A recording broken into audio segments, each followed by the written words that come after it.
Okay student, आज का topic है एक्टिव एंड पैसिव वॉइस। उम्मीद करते हैं पिछले वाले वीडियोस में जो भी मैंने आपको एक्टिव और पैसिव वॉइस समझाया है वो आप लोगों के समझ में अच्छी तरह से आए होंगे। आज का भी टॉपिक वही है, एक्टिव और पैसिव वॉइस। ये मैं थर्ड वीडियो बना रहा हूँ एक्टिव पैसिव की। पहले आपको मैंने एक्टिव से पैसिव पहचानना सिखाया कि एक्टिव सब्जेक्ट क्या होता है और पैसिव सब्जेक्ट क्या होता है। एक्टिव सक्रिय सब्जेक्ट होता है, पैसिव निष्क्रिय सब्जेक्ट होता है, ये पहचानना सिखाया।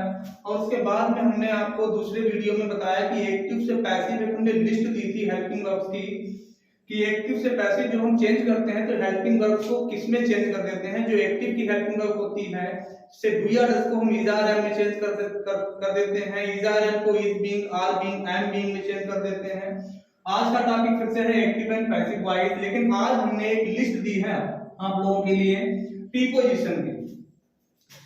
स्टूडेंट्स अक्सर ये गलती कर देते हैं कि जो भी एक्टिव से पैसिव हम बनाते हैं उनमें सब में पैसिव में वाई का यूज कर देते हैं, और ये वो गलती करते हैं। वाई का यूज प्रत्येक एक्टिव से पैसिव बनाते समय सेंटेंस में नहीं किया जाता है। सदैव ये देखना चाहिए कि हमारा जो वर्ब है वो क्या कह रहा है, वो क्या है वर्ब। वर्ब के साथ में उसके प्रीपोजिशन का स्थान भी निर्धारित होता है, उनके साथ में अदर प्रीपोजिशन की यूज होता है। कुछ वर्ड्स ऐसी होती हैं जिनके साथ में वाई का यूज नहीं किया जा सकता।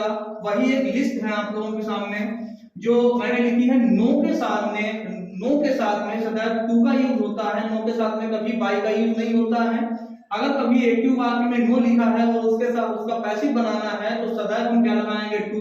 कंसिस्ट के साथ में सदैव इन का प्रयोग होता है। ओब्लाइज के साथ में टू का यूज होता है। एस्टोनिश के साथ में एड का यूज होता है। याद रखना है कि एक्टिव से पैसिव बनाते समय प्रत्येक वर्ब के साथ में हम वाई का यूज नहीं कर सकते। प्रत्येक वर्ब के साथ में वाई का यूज अमान्य माना जाता है। प्रत्येक वर्ब के साथ उसका जो प्रीपोजिशन होता है वो फिक्स होता है। जैसे डिस्प्लेस के साथ में ऐड का यूज करते हैं, डिसअपॉइंटेड के साथ में ऐड का यूज करते हैं, सरप्राइज के साथ में ऐड का यूज करते हैं, डिस्ट्रेस के साथ में ऐड का यूज करते हैं, सेटिस्फाइड के साथ में विद का प्रयोग करते हैं, डिसगस्टेड के साथ में हम विद का यूज करते हैं, प्लीज्ड विद लगाते हैं इसके साथ, कंटेन के साथ इनका यूज होता है, इंटरेस्ट के साथ भी इनका यूज होता है। याद रखना है जितने भी प्रीपोजिशन हमने दिए हैं इन सभी प्रीपोजिशन का यूज वाई के स्थान पर किया जाता है। वाई का यूज हम एक्टिव से पैसिव बनाते समय इन वर्ब के साथ में नहीं करते हैं। जैसे एक सेंटेंस है आई नो हिम, तो आई नो हिम मैंने पिछले वीडियो में आपको बताया था कि आई नो हिम जब भी हम इसका पैसिव बनाएंगे ऑब्जेक्ट पहले लेके आएंगे। ऑब्जेक्ट है इसमें हिम, इसको आगे लेके आए। हिम का क्या हो जाएगा, ही। जब ऑब्जेक्ट आगे आता है तो उसका सब्जेक्ट बनता है, सब्जेक्ट हिम का होता है ही। उसके साथ में ये नो लिखा हुआ है, ये प्लूरल के साथ में नो है। अगर यहाँ पे सिंगुलर होता तो हम नोज लिखते, यस या यस लगाते। ये वाक्य प्रेजेंट इंडेफिनिट टेंस का है। इसके साथ आता है इज आर एंड, तो हम ही इज। और सदैव मेन वर्ब की थर्ड फॉर्म लगती है। जब हम एक्टिव से पैसिव बनाते हैं तो सदैव मेन वर्ब की थर्ड फॉर्म का यूज होता है, नो की थर्ड फॉर्म नन। उसके बाद यहाँ पे वाई का यूज करते थे, लेकिन अब वाई का यूज इस सेंटेंस में नहीं होगा। नो के साथ में सदैव होता है टू का यूज, तो नन टू और आई का हो जाएगा मी। आई जब पीछे जाएगा तो आई का क्या बन जाता है, ऑब्जेक्ट मी। तो इस टाइप से बात सही है। अगर यहाँ पे स्टूडेंट्स वाई लगा देते हैं तो वो सेंटेंस गलत माना जाएगा। हिज सक्सेस एस्टोनिश्ड अस, तो इसमें ऑब्जेक्ट अस है और अस को जब हम आगे लेके आते हैं, कुछ स्टूडेंट्स अभी नहीं समझे होंगे कि ऑब्जेक्ट कैसे निकालते हैं। ऑब्जेक्ट निकालने का एक अच्छा तरीका है कि हम इस वर्ब से क्वेश्चन करेंगे क्या और किसको लगा के, जो मैंने पिछले वीडियो में बताया था। ऑब्जेक्ट निकल के आएगा और ऑब्जेक्ट है इसमें अस, अस को जब हम आगे लेके आएंगे सब्जेक्ट बनाएंगे तो अस का हो जाता है बी। उसके बाद में इसमें है वर्ब एस्टोनिश्ड, ये सेकेंड फॉर्म है और इसके साथ में हम लगाते हैं सदैव वाज या वर, तो बी एक प्लूरल नंबर का सब्जेक्ट है और इसके साथ लगाएंगे बी वर। बी वर मेन वर्ब की थर्ड फॉर्म एस्टोनिश्ड। उसके बाद यहाँ पे वाई का यूज नहीं होगा। एस्टोनिश्ड के साथ में सदैव होता है, यहाँ पर एक ये वर्ड दिया गया है एस्टोनिश, और एस्टोनिश के साथ में सदैव ऐड का यूज होता है, कभी वाई का यूज नहीं होता। यहाँ पे हम लगा देंगे ऐड हिज सक्सेस।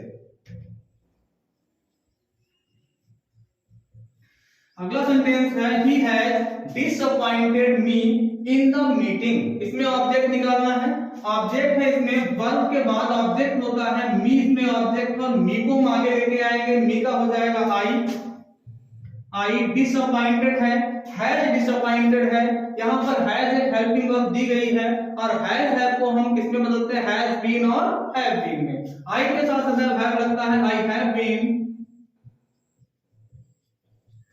डिसअपॉइंटेड।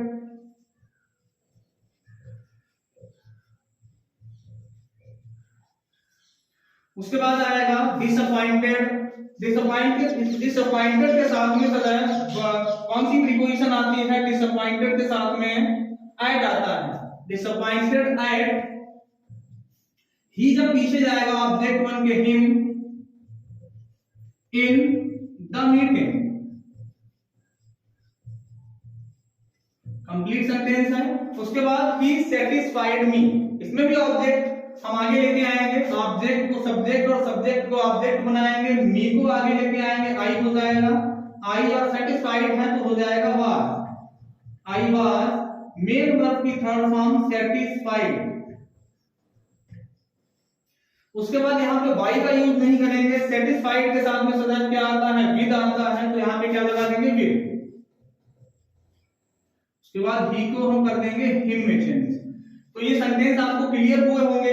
याद रखना है कि जो हमने जो कल मान लिया पीछे वाले वीडियो में आप लोगों को बताया था कि वाई का यूज होता है सदैव अदर वर्ब्स के साथ में, लेकिन इन वर्ब्स के साथ में सदैव टू, इन, टू, ये अदर प्रीपोजिशन का यूज होता है। वर्ब के साथ में उनकी जो प्रीपोजिशन होता है वो फिक्स होता है, उनको हटाया नहीं जा सकता। इसके साथ में कभी वाई का यूज नहीं हो सकता, नो के साथ में कभी वाई का यूज नहीं हो सकता, कंसिस्ट के साथ में कभी वाई का यूज नहीं हो सकता। नो के साथ में टू का यूज यहाँ पे हुआ है, यहाँ पे एस्टोनिश के साथ में ऐड का यूज हुआ है, यहाँ पे डिसअपॉइंटेड के साथ में ऐड का यूज हुआ है, यहाँ पे सेटिस्फाइड के साथ में विद का यूज हुआ है। तो ये एक्टिव से पैसिव वॉइस बनाते समय इस छोटी सी प्रीपोजिशन का भी हमें ध्यान रखना पड़ेगा। अगर ये प्रीपोजिशन गलत होती है तो सेंटेंस पूरा गलत है, आपका गलत माना जाएगा। तो मेरा नाम है विजय कुमार दीक्षित फ्रॉम शाहजहांपुर। अगर हमारी वीडियो आपको अच्छी लगी हो तो आगे की वीडियो और देखने के लिए हमारे चैनल को लाइक और सब्सक्राइब करें, और भी अच्छी वीडियो आपको प्रोवाइड होती रहेंगी। Thank you.